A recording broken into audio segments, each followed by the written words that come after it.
ചെമ്പനീർ പൂവ് സീരിയലിന്റെ latest episode review ആണ് പറയുന്നത്. അങ്ങനെ ശരത് പോലീസ് സ്റ്റേഷനിൽ ഹാജരാവാതെ ലക്ഷ്മിയമ്മയെ ഒരിക്കലും അവിടെ നിന്നും വിടില്ല എന്ന് പറയാണ് പോലീസ്. ലക്ഷ്മിയമ്മയെ നേരെ പോലീസ് സ്റ്റേഷനിലേക്ക് കയറ്റിക്കൊണ്ടുപോയി. ഈ വിവരം അറിഞ്ഞ് സച്ചിയും രേവതിയും കൂടി നേരെ പോലീസ് സ്റ്റേഷനിലേക്ക് ഓടിപ്പാഞ്ഞു വരികയാണ്. അവിടെയാണെങ്കിൽ ദേവു ആകെ പേടിച്ചിങ്ങനെ നിലവിളിക്കുന്നുണ്ട്. 3 പേരും കൂടി സ്റ്റേഷന്റെ അകത്തേക്ക് ചെന്ന് അമ്മയെ കണ്ടു. ലക്ഷ്മിയമ്മയാണെങ്കിൽ ആകെ തകർന്നുകൊണ്ട് തന്നെ പറയുന്നുണ്ട്, ആ ശരത്തിനെ പ്രസവിച്ചതിന്റെ പേരിൽ ഞാൻ ഇനി എന്തൊക്കെ അനുഭവിക്കേണ്ടി വരുന്നത്. ആദ്യം നിങ്ങളുടെ അച്ഛനെ സ്റ്റേഷനിൽ കയറ്റി അദ്ദേഹത്തെ കൊന്നു. ആ അവസ്ഥ തന്നെയായിരിക്കും ഇനി എനിക്ക് വരാൻ പോകുന്നത് എന്നൊക്കെ പറഞ്ഞ ലക്ഷ്മിയമ്മ അങ്ങനെ പൊട്ടിക്കരയാണ്. അന്നേരം സച്ചി അമ്മയെ ആശ്വസിപ്പിക്കുന്നുണ്ട്. അമ്മയെ ഇങ്ങനെയൊന്നും ആവശ്യമില്ലാത്തതൊന്നും പറയല്ലേ, ഞാൻ പോലീസിനോട് ഒന്ന് സംസാരിക്കട്ടെ എന്ന് പറഞ്ഞ് സച്ചി നേരെ സാറിന്റെ ക്യാബിനിലേക്ക് ചെന്നു.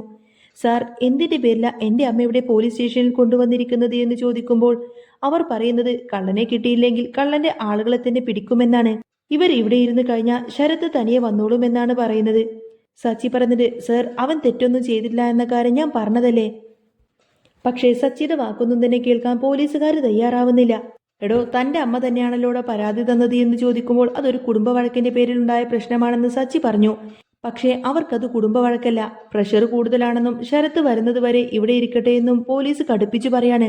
തെറ്റ് ചെയ്യാത്ത ഒരാളെ ഇങ്ങനെ സ്റ്റേഷനിൽ കൊണ്ടുവരുന്നത് ശരിയല്ലല്ലോ എന്ന് സച്ചി ചോദിക്കുമ്പോൾ പോലീസുകാർക്ക് അങ്ങ് ദേഷ്യം വരും. താൻ എന്താടോ എന്നെ നിയമം പഠിപ്പിക്കാണോ? താൻ അവനെ എവിടെയാ ഒളിപ്പിച്ചു വെച്ചിരിക്കുന്നത് എന്നൊക്കെ എനിക്കറിയാം. കോൺസ്റ്റബിൾ വീട്ടിലേക്ക് വന്നപ്പോൾ ഓരോന്നും പറഞ്ഞു കൊടുത്തിനെ വിരട്ടിയിട്ട് രഹസ്യമായി എന്തൊക്കെയോ മാറ്റിയിരിക്കുകയല്ലേ. ഇങ്ങനൊരു കളി ഒരുപാട് കണ്ടിട്ടുള്ളതാ.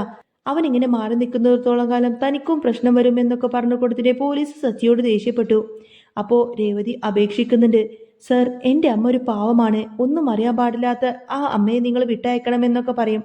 അന്നേരം പോലീസ് പറയുന്നത്, മോളെ, ഇവിടെ ജെൻസ് ലേഡീസ് എന്ന വ്യത്യാസമൊന്നുമില്ല. നിങ്ങളൊക്കെ പ്രതിയുടെ കുടുംബമാണ്. മര്യാദക്ക് ശരത്തിനോട് ഇങ്ങോട്ടേക്ക് വരാൻ പറ, അല്ലെങ്കിൽ അവൻ എവിടെയാണെന്ന് പറ, ഞങ്ങൾ പോയിട്ട് പിടിച്ചോളാം. അതല്ല എങ്കിൽ മോഷണത്തിന് അമ്മയും പങ്കുണ്ട് എന്ന് FIR എഴുതിയിട്ട് അങ്ങ് രജിസ്റ്റർ ചെയ്യുമെന്ന് പറയും. അങ്ങനെ പോലീസ് ഓരോന്നും പേടിപ്പിക്കുകയാണ്. അയ്യോ സാറേ, അങ്ങനെയൊന്നും ചെയ്യല്ലേ, ഞങ്ങൾ പാവങ്ങളാണെന്നൊക്കെ പറഞ്ഞ് രേവും ദേവതയും കൂടി കരയുന്നുണ്ട്. എനിക്കൊന്നും ചെയ്യാൻ പറ്റില്ല, നിങ്ങളുടെ അനിയനോട് വരാൻ പറ എന്ന് പോലീസ് പറയും. സച്ചി വീണ്ടും, നിങ്ങൾ ഈ ചെയ്യുന്നത് അന്യായമല്ലേ എന്നൊക്കെ ചോദിക്കുന്നുണ്ടെങ്കിലും നീ എന്നെ ന്യായം പഠിപ്പിക്കേണ്ട. കുറ്റവാളിയെ ഒളിപ്പിച്ചതിന് നിന്നെയും കൂടി അകത്തിടുമെന്നൊക്കെ പറഞ്ഞ് അവരെ 3 പേരെയും കൂടി പോലീസ് സ്റ്റേഷനിൽ നിന്നും പുറത്താക്കി. അങ്ങനെ അവർ പുറത്തിറങ്ങിയപ്പോൾ കോൺസ്റ്റബിൾ സച്ചിയോട് പറയുന്നുണ്ട്, നിങ്ങൾ ഇവിടെ ഇങ്ങനെ കരഞ്ഞിട്ട് കാര്യമൊന്നുമില്ല. എനിക്കറിയാവുന്ന ഒരു അഡ്വക്കേറ്റ് ഉണ്ട്, പുള്ളിയെ കണ്ടോളൂ. കേസ് കോടതിയിലെത്താതെ പുള്ളി നോക്കിക്കോളാം. അത്ര പവർഫുള്ളാണ് പുള്ളി എന്നൊക്കെ പറഞ്ഞു കൊടുത്ത് നമ്പർ കൊടുക്കും. അന്നേരം മെയിൻ പോലീസ് പുറത്തേക്ക് വന്ന് നിങ്ങൾ ഇതുവരെ പോയില്ലേ എന്നൊക്കെ ചോദിച്ച് അവരോട് ചീത്ത പറയാണ്. സച്ചി വീണ്ടും അപേക്ഷിക്കുന്നുണ്ട്, സർ, പ്ലീസ് അമ്മയൊന്ന് വെറുതെ വിട്, അമ്മ ഒരു പാവാണ്, വീട്ടിൽ ഈ ഒരു പെൺകൊച്ചു ഒറ്റക്കാണ്, പ്ലീസ് സർ എന്നൊക്കെ ചോദിക്കും. ശരത് എവിടെയാണെന്ന് സത്യമായിട്ടും എനിക്കറിയില്ല എന്ന് സച്ചി പറയുമ്പോഴും രേവതിയും ദേവും ചേർന്നുകൊണ്ട് തന്നെ കാല് പിടിക്കുന്നുണ്ട്. മരുന്നൊക്കെ കഴിക്കാനുള്ളതാണ് അമ്മക്ക്, അമ്മയെ വിടണമെന്നൊക്കെ പറയുന്നുണ്ട്. അങ്ങനെ ഇവരെല്ലാവരും അമ്മക്ക് ഒട്ടും വയ്യ എന്നൊക്കെ പറഞ്ഞുകൊണ്ട് തന്നെ കരഞ്ഞുകൊണ്ട് കാല് പിടിക്കുന്ന സമയത്തിന്റെ പോലീസിന്റെ മനസ്സൊന്ന് അല്പം അയഞ്ഞതുപോലെയാവും. പോലീസ് പറയുന്നത്, നിങ്ങൾ ഈ കേസിന്റെ കാര്യഗൗരവം നിങ്ങൾക്കറിയാത്തത് കൊണ്ടാണ്. നിങ്ങൾ ഇതിന്റെ സത്യാവസ്ഥ ഒന്ന് മനസ്സിലാക്ക്. ഇതങ്ങനെ ഒരു സാധാരണ കേസൊന്നുമല്ല. സോഷ്യൽ മീഡിയയിലൂടെ വൈറലായ വീഡിയോയുടെ പുറത്തുള്ള കേസാണ്. അത്രയും പ്രഷർ എനിക്കുണ്ട്. എങ്കിലും നിങ്ങളുടെ കരച്ചിൽ കണ്ട് ഒരു ദിവസം മാത്രം നിങ്ങൾക്ക് സമയം തരാം. അതിനുള്ളിൽ നിങ്ങളിവിടെ ശരത്തിനെ ഹാജരാക്കണം, അല്ലെങ്കിൽ കേസ് ഇവരുടെ പേരിലായിരിക്കും എന്നൊക്കെ പറഞ്ഞ് ലക്ഷ്മിയമ്മ അവിടെ നിന്ന് അങ്ങ് വിടുകയാണ് പോലീസ്. ലക്ഷ്മിയമ്മ ആണെങ്കിൽ ആകെ തളർന്നുകൊണ്ട് തന്നെ പറയുന്നുണ്ട്, എന്റെ മക്കളെ, ആ ശരത്തിനെ ഇവിടേക്ക് എത്തിക്ക്. തെറ്റ് ചെയ്തത് അവനല്ലേ, ശിക്ഷ അവൻ തന്നെ അനുഭവിക്കട്ടെ എന്ന് പറയും. അമ്മേ, അതിനാണോ ഞങ്ങൾ ഇത്ര കഷ്ടപ്പെടുന്നത്? ദേവു, നീ അമ്മയെ കൂട്ടിയിട്ട് വീട്ടിലേക്ക് പോയിക്കോ. ശരത്തിനൊന്നും സംഭവിക്കില്ല, ഞാൻ എന്താ വേണ്ടതെന്ന് വെച്ചാൽ ചെയ്തോളാം എന്നൊക്കെ പറഞ്ഞ് സച്ചി അവിടെ നിന്ന് പോവും. എന്നിട്ട് അഡ്വക്കേറ്റിനെ കാണാൻ വേണ്ടി രേവതിയെ കൂട്ടിയിട്ട് സച്ചി നേരെ അഡ്വക്കേറ്റിന്റെ അടുത്തേക്ക് പോവാണ്. പിന്നീട് കാണിക്കുന്നത് ആന്റണിയുടെ ഓഫീസിൽ ശ്രുതിയും മീരയും വന്നിരിക്കുന്നുണ്ട്.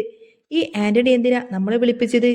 വീഡിയോ കൊടുത്തും നവീനെ പാക്ക് ചെയ്തതും എല്ലാ കാര്യങ്ങളൊക്കെ തീർന്നതല്ലേ എന്ന് മീര ചോദിക്കുമ്പോൾ എന്റെ ജീവിതം എങ്ങോട്ടേക്കാണെന്ന് എനിക്ക് പോലും അറിയില്ല എന്ന് സങ്കടം പറയാണ് ശ്രുതി.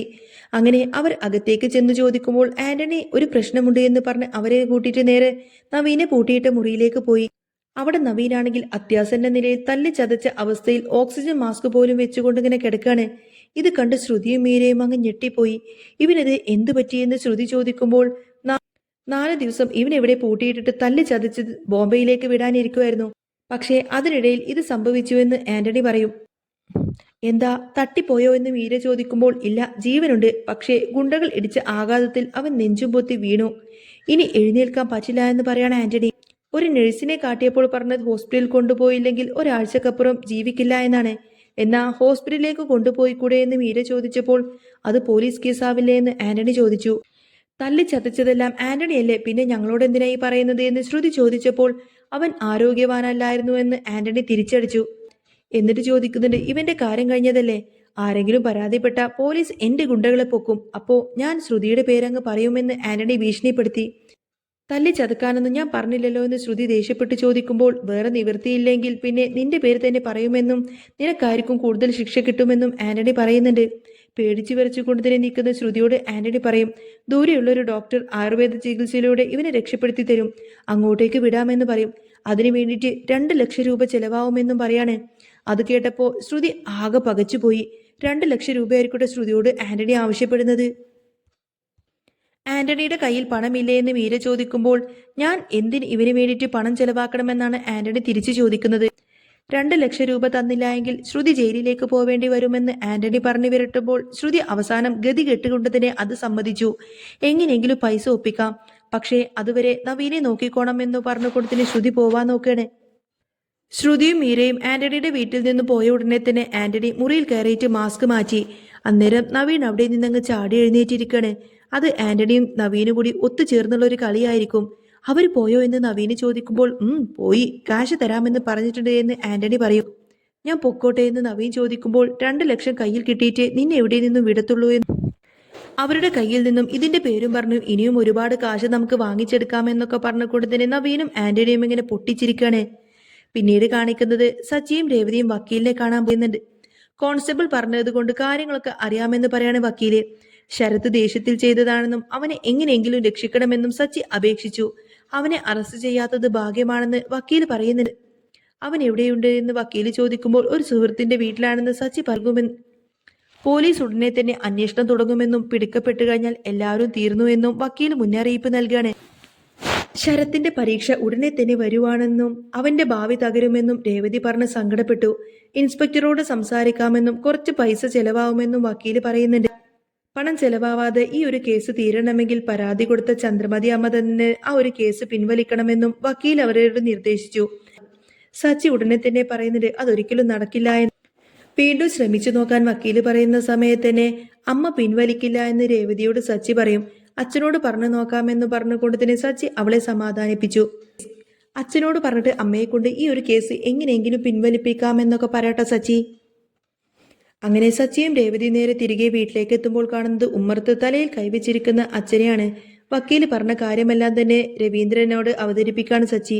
അച്ഛ, അമ്മ കൊടുത്ത ആ ഒരു കേസ് പിൻവലിച്ചാൽ മതി, ബാക്കിയൊക്കെ ഞാൻ നോക്കിക്കോളാം, അല്ലെങ്കിൽ ശരത്തിന്റെ ഭാവി തന്നെ തീർന്നു പോവും. പക്ഷേ രവീന്ദ്രൻ നിസ്സഹായനായിരുന്നു. ഇവരുടെ സംസാരം കേട്ടുകൊണ്ട് തന്നെ ചന്ദ്രമതി അകത്തു നിന്നും ഇറങ്ങി വന്നു. കണ്ണ് വീർത്തു തടിച്ചിട്ടുണ്ട്. ഒരിക്കലുമില്ല, അവൻ ചെയ്തതിന് ശിക്ഷ അവനും അവന്റെ വീട്ടുകാരെല്ലാവരും കള്ളന്മാരാണ്, അതുകൊണ്ട് അവർക്ക് ശിക്ഷ കിട്ടുക തന്നെ ചെയ്യണമെന്നിങ്ങനെ ചന്ദ്രമതി കടുപ്പിച്ച് പറയുന്ന സമയത്ത് തന്നെ ചന്ദ്രമതിയുടെ വാശിക്ക് മുന്നിൽ സച്ചി അങ്ങ് തളർന്നുപോയി. ഇതേ സമയത്ത് തന്നെ ശ്രുതിയാണെങ്കിൽ 2 ലക്ഷം രൂപ ഒപ്പിക്കാനുള്ള നെട്ടോട്ടത്തിലായിരുന്നു. തന്റെ സ്വർണ്ണമാല പണയം വെച്ച് കിട്ടിയ പണവുമായി അവൾ നേരെ ആന്റണിയുടെ അടുത്തേക്ക് ചെന്നു. ഇതാ പണം, ഇനി എനിക്കൊരു പ്രശ്നവും ഉണ്ടാവരുത്, ശ്രുതി കിതച്ചുകൊണ്ട് പറഞ്ഞു. ആന്റണി ആ പണം വാങ്ങിയിട്ട് കൗശലത്തോടെ അങ്ങ് ചിരിച്ചു. എന്നാൽ ശ്രുതി പോയി കഴിഞ്ഞപ്പോൾ അവൻ നവീനോട് പറയുന്നുണ്ട്, ഇത് വെറും ഒരു തുടക്കം മാത്രമാണ് നവീനെ, അവളുടെ കയ്യിൽ ഇനിയും ഒരുപാടധികം സ്വർണവും പണവും ഒക്കെ ഉണ്ട് എന്ന് എനിക്കറിയാം. നമ്മളൊരു ലോക്കറിൽ നിന്നും പണം മോഷ്ടിച്ചതുപോലെ ഇവളെ ഇനി കുറച്ചു കാലം കൂടി പിഴിയണമെന്നൊക്കെ പറയും. പിന്നീട് കാണിക്കുന്നത് സച്ചി വക്കീലിന്റെ ഉപദേശപ്രകാരം ശരത്തിനെ കാണാൻ വേണ്ടി രഹസ്യമായി തന്നെ മഹേഷിന്റെ വീട്ടിലേക്ക് പോയി. ശരത്ത് ആകെ ഭയന്നു പോയിരുന്നു. സച്ചിയേട്ടാ, ഞാൻ അറിഞ്ഞുകൊണ്ടൊരു തെറ്റും ചെയ്തിട്ടില്ല, ആ ദേഷ്യത്തിന് അങ്ങനെ സംഭവിച്ചു പോയതാണ്. സച്ചി അവനെ ആശ്വസിപ്പിച്ചു. നീ പേടിക്കേണ്ട ശരത്തെ, ഞാൻ ഒരിക്കലും നിന്നെ പോലീസിന് വിട്ടുകൊടുക്കത്തൊന്നുമില്ല. പക്ഷേ കേസ് ഒതുക്കി തീർക്കാൻ വേണ്ടി നമുക്ക് കുറച്ച് പണം വേണ്ടി വരുമെന്നൊക്കെ പറയും. സച്ചിക്കൊരു സംശയം തോന്നി തുടങ്ങി. ശ്രുതിയും ആന്റണിയും തമ്മിലുള്ള ഇടപാടുകളെ കുറിച്ചൊരു സംശയം. അന്ന് രാത്രി സ്റ്റേഷനിൽ ഇൻസ്പെക്ടർ സച്ചിയെ വിളിപ്പിച്ചു. സമയം കഴിഞ്ഞു സച്ചി, നാളെ രാവിലെ തന്നെ ശരത്ത് പോലീസ് സ്റ്റേഷനിൽ ഹാജരായില്ലെങ്കിൽ നിന്റെ അമ്മയുടെ പേര് ഞാൻ പ്രതിപട്ടികയിൽ ചേർക്കും. സച്ചി ആകെ പ്രതിസന്ധിയിലായിരുന്നു. ഒരു വശത്ത് അമ്മയുടെ മാനം, മറുവശത്ത് അനിയന്റെ ഭാവി.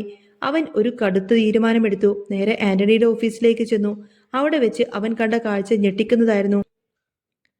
മരിച്ചു എന്ന് പറഞ്ഞ നവീൻ ആന്റണിക്കൊപ്പം ഇരുന്ന് മർദ്ദിപ്പിക്കുന്നത് കണ്ടു. സച്ചി തന്റെ ഫോണിൽ ആ ഒരു ദൃശ്യം രഹസ്യമായി തന്നെ പകർത്തി. നവീന്റെയും ആന്റണിയുടെയും കള്ളക്കളി പുറത്തു കൊണ്ടുവന്നാൽ മാത്രമേ ശരത്തിനെ രക്ഷിക്കാൻ കഴിയൂ എന്ന് അവൻ ഉറപ്പിച്ചു. എന്നാൽ സച്ചി അവിടെ നിൽക്കുന്നത് ആന്റണിയുടെ ഗുണ്ടകളൊക്കെ കണ്ടുപിടിച്ചു. ആരാടാ അവിടെയെന്ന് ആന്റണിയുടെ അലർച്ച കേട്ടുകൊണ്ട് തന്നെ സച്ചിക്ക് നേരെ ഗുണ്ടകളങ്ങ് പാഞ്ഞു. സച്ചി ഓടി ആ ഒരു വീഡിയോയുമായി അവിടെ നിന്ന് ഓടി രക്ഷപ്പെടാൻ നോക്കുന്നതും കാണിച്ചുകൊണ്ടാണ് കേട്ടോ എപ്പിസോഡ് പൂർണ്ണമാവുന്നത്. അപ്പോൾ നിങ്ങൾക്ക് ഈ ഒരു ചാനൽ ഇഷ്ടമാവുകയാണെങ്കിൽ സബ്സ്ക്രൈബ് ചെയ്യാനും സപ്പോർട്ട് ചെയ്യാനും മറക്കല്ലേ. നെക്സ്റ്റ് വീഡിയോ ഉടനെ വരാം. ബൈ.